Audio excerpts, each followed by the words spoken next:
ہادی کو لاجواب کر گیا تھا۔ اگر وہ انکار کر دیتی ہے تو کیا کرو گے؟ وہ انکار نہیں کرے گی کیونکہ ہنی اسے منا لے گا، لیکن پھر بھی اگر وہ نہ مانی تو میرا یقین مانی، میں زبردستی ہی صحیح لیکن اسے اپنی زندگی کا حصہ بنا کر رہوں گا۔ ہادی پلٹ کر ہادی سے کہنے لگا تو ہادی نے اسے گھورا تھا۔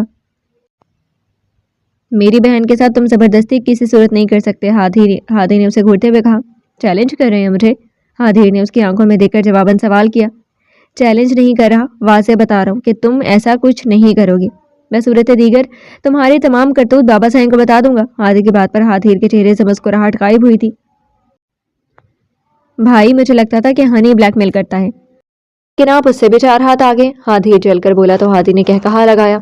اب سوچ لینا کیا کرنا ہے، کیونکہ بہن کے معاملے میں واقعی میں حد سے زیادہ حساس ہوں۔ خیر چھوڑو ان باتوں کو اور یہ بتا ولیم کا کیا بنا؟ ہادی کی بات پر وہ مسکرایا تھا، آنکھیں چمکی تھی۔ ولیم کی گیم اسی مہینے کے اندر مجھے ختم کرنی ہے کیونکہ اسے پتہ چل چکا ہے کہ کوبرا مر چکا ہے اور وہ دوسرے ملک شفٹ ہونے کی تیاری کر رہا ہے۔ ہادی کی بات پر ہادی نے سنجیدگی سے اسے دیکھا تھا۔ ایچ تم اس کو ISI کے حوالے کر دو۔ ہادی کا انداز سنجیدگی لیے ہوئے تھا۔ مجھے میرے ماں باپ کا قصاص لینا ہے بھائی، اور وہ میں ہر صورت میں لوں گا۔ ہادی کے لہجے میں نرمی مفقود تھی، لیکن کچھ ایسا ضرور تھا اس کے لہجے میں جو ہادی کو اسے دیکھنے پر مجبور کر گیا تھا۔ میں تمہارے بدلے کے درمیان میں نہیں آؤں گا، لیکن اسے مارنے کے بعد تم اپنا وعدہ بھی پورا کرو گے۔ اوہ گاڈ بھائی، کر لوں گا پورا۔ پاکستان شفٹ ہوتے ہی ISI جوائن کرنی ہے، یاد ہے مجھے۔ ہادی کے بیزار لہجے پر وہ مسکرایا تھا۔ اچھا مجھے نیند آ رہی ہے، میں چلتا ہوں، صبح ڈیوٹی پر بھی جانا ہے۔ ہادی یہ بول کر اندر کی جانب بڑھ گیا، جبکہ ہادی نے مسکرا کر آسمان کو دیکھا تھا۔ ہمایون آہستہ سے دروازہ کھول کر اندر آیا اور مسکرا کر شمال کو دیکھا جو اپنے کمرے کی کھڑکی کے پاس کھڑی رو رہی تھی۔ ہمایون مسکراتے ہوئے اس کے پاس آیا اور اس کے کندھے پر ہاتھ رکھ کر اس کا رخ اپنی طرف کیا۔ تم کیوں رو رہی ہو؟ ہمایون نے اپنے دونوں ہاتھوں سے اس کے آنسو صاف کیے تھے۔ مجھے نہیں کرنی شادی۔ شمال کی بات پر ہمایون مسکرایا تھا۔ لے مجھے لگا شاید یہ بولو گی کہ مجھے شادی نہیں کرنی، مگر تم تو الٹا بول گئی ہو۔ ہمایون کی بات پر شمال نے اسے گھورا تھا۔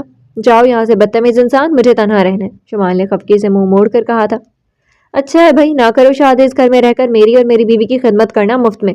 ہمایون کی بات پر شمال نے ایک تھپڑ اس کے بائیں بازو پر مارا تھا۔ انتہائی چول انسان ہو تم۔ اچھا یہ بتاؤ کیا خرابی ہے ہاتھ بھائی میں؟ اچھے خاصے شریف لگتے ہیں، باقی شریف ہیں یا نہیں یہ تو انہیں معلوم ہوگا۔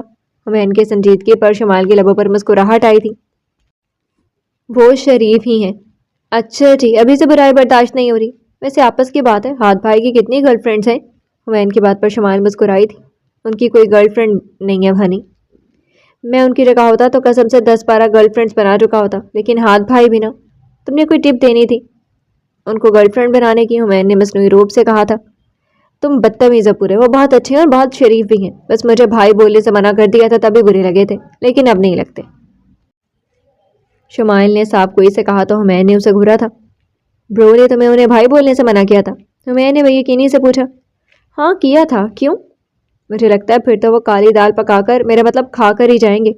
ہمایون کی بیتو کی بات پر شمال نے اسے گھورا تھا۔ تم بہت فضول بولتے ہو۔ اچھا اب سیریس ہو میں، پلیز برو سے شادی کر لو، قسم سے میں تمہیں اس گھر سے دور جاتے ہوئے نہیں دیکھ سکتا، اور ویسے بھی کبھی برو نے کچھ غلط کیا تو ہم سب یہاں ہوں گے تمہارے پاس، اور اپنے ماضی کو اب دوبارہ یاد کر کے سب گھر والوں کو تکلیف نہیں دو پلیز۔ ہمایون کی بات پر وہ مسکرائی تھی۔ کیا تم چاہتے ہو میں تمہارے برو سے شادی کر لوں؟ شمال نے رضامندی ظاہر کرتے ہوئے بولی۔ ہاں بالکل، کیونکہ وہی تمہیں ہینڈل کر سکتے ہیں۔ ہمایون کی زبان بے ساختہ پھسلی تھی، جواب میں اس نے گھورا تھا۔ دفع ہو جاؤ یہاں سے چول انسان، آئے بڑے اپنے برو کی حمایت کرنے والے۔ شمال کی بات پر وہ مسکرایا تھا۔ تو جناب عالی میں پھر ہاں ہی سمجھوں؟ یہ نہ ہو کہ تم مجھے سب کے سامنے جھوٹا ثابت کر دو۔ ہمایون کی بات پر شمال مسکرائی تھی۔ ہنی یقین نہیں ہے اپنی بہن پر؟ 1% بھی نہیں ہے۔ تم اپنی خوشی سے اس شادی کے لیے راضی ہو رہی ہو؟ پہلے یہ گارنٹی دو اور پھر پرامس کرو کہ مام ڈیڈ کو ہاں بول دو گی بھائی کے لیے۔ ہمایون کی بات پر اس نے ہمایون کو گھورا تھا، پھر اس کا بڑا ہوا ہاتھ تھام لیا تھا۔ پرامس چوہے؟ شمال کے لقب پر وہ اسے گھور کر رہ گیا تھا، پھر اس کا ہاتھ چھوڑ کر دروازے کی طرف بڑھا تھا۔ ایک دم اپنے قدموں پر پلٹ کر وہ شمال کو دیکھنے لگا۔ تم چوہی، تمہارا ہونے والا شوہر چوہا، تمہارے آنے والے بچے چوہے، ان شارٹ تمہاری اپ کمنگ فیملی ہی چوہے اور چوہیاں۔ ہمایون یہ بول کر بھاگا تھا کیونکہ شمال اپنے ڈریسنگ ٹیبل سے ایک پرفیوم پکڑ کر اس کا نشانہ لینے والی تھی۔ پاگل انسان، شمال بڑبڑاتے ہوئے بولی اور بیٹھ کے جانی پڑ گئی۔ سب گھر والوں نے ہادیر اور شمال کی رضامندی دیکھ کر ان کا نکاح 1 ہفتے کے بعد رکھا تھا۔ ہادیر اور ہمایون گھر کی تمام عورتوں کے ساتھ شاپنگ سینٹر آئے ہوئے تھے، جبکہ حازم شاہ آفس اور حاطب شاہ آصفا کے شاہ کے ساتھ گھر پر تھے۔ علی شاہ اور آمنہ شاہ بھی ان کے ساتھ ہی تھی۔ ہادی اپنی ڈیوٹی پر تھا۔ ہمایون تم تو لڑکیوں سے بھی زیادہ وقت لیتے ہو شاپنگ میں۔ ہادیر اور ہمایون ایک شاپ پر شرٹس دیکھ رہے تھے جب ہادیر نے اسے شاپ کیپر سے بحث کرتے دیکھ کر کہا تھا۔ حمین نے حاضر کو گھورا تھا۔ آپ کے پیسے لگ رہے ہیں اس لیے سنا رہے ہیں، مجھے رہنے دیں، میں نہیں کرتا شاپنگ۔ حمین شرٹ کو کاؤنٹر پر رکھ کر شاپ سے باہر نکل آیا، جبکہ حاضر نے معذرت خواہ نظروں سے شاپ کیپر کو دیکھا اور پھر حمین کے پیچھے ہی شاپ سے نکل آیا۔ جب پسند نہیں تھی شرٹ تو ڈرامہ کرنے کی کیا ضرورت تھی؟ سیدھے بول دیتے مجھے یہاں سے کچھ پسند نہیں ہے۔ حاضر کی آواز پر وہ پلٹ کر مسکرایا تھا۔ ہاں ہاں، اگر ایسا بولتا تو شاپ کیپر کا جو 1 گھنٹہ میں نے ضائع کروایا تھا وہ بیچارہ گالیاں نکالتا، مجھے اس لیے سوچ رہا بندہ درمیان والا راستہ چنے۔ حمین کی بات پر حاضر نے مسکراتے ہوئے اپنا سر نفی میں ہلایا تھا۔ ہو گئی شاپنگ؟ آئرہ کی آواز پر وہ دونوں پلٹے تھے۔ آئرہ کے ساتھ شمال اور رابعہ بھی تھیں۔ آپ کا ہنی اور پورا شاپنگ مال نہ گھومے، یہ ہو سکتا ہے کیا؟ حاضر کی بات پر حمین نے اسے گھورا تھا، جبکہ آئرہ نے مسکرا کر اسے دیکھا تھا۔ میں پاپا کو کال کرتی ہوں، وہی تمہاری شاپنگ کروائیں گے ہنی، کیونکہ ان کے علاوہ تم کسی کے قابو میں نہیں آتے۔ آئرہ یہ بول کر سائڈ پر کال کرنے چلی گئی، جبکہ حمین بھی اس کے پیچھے گیا تھا اسے منع کرنے۔ کیوں سر عام چترول کروانا چاہتی ہیں آپ میری؟ حمین کی بات پر آئرہ نے مسکراہٹ دبائی تھی۔ اگلے آدھے گھنٹے میں اگر تمہاری شاپنگ مکمل نہ ہوئی تو میں واقعی پاپا کو کال کر دوں گی۔ آئرہ نے اسے دھمکی دی تھی، جس پر وہ منہ بسور کر رہ گیا۔ اس سے پہلے وہ کچھ بولتا شمال کی چینخ پر دونوں متوجہ ہوئے تھے۔ جیسے ہی حمین نے شمال کی طرف دیکھا، سامنے کا منظر گویا اسے ساکت کرتے ہوئے اس کے تمام حواس سلب کر چکا تھا۔ عابیہ خون میں لت پت تھی، جبکہ حاضر اسے بازوؤں میں اٹھائے لفٹ کی جانب بڑھا تھا۔ آئرہ نے جلدی سے اشال شاہ کو کال کی تھی، جبکہ حمین فرش پر گرے عابیہ کے خون کو دیکھ رہا تھا۔ اچانک سے ہوا کیا تھا؟ حمین حواس میں واپس آتے ہی ان کی جانب بھاگا تھا۔ گڑیا کیا ہوا عابیہ کو؟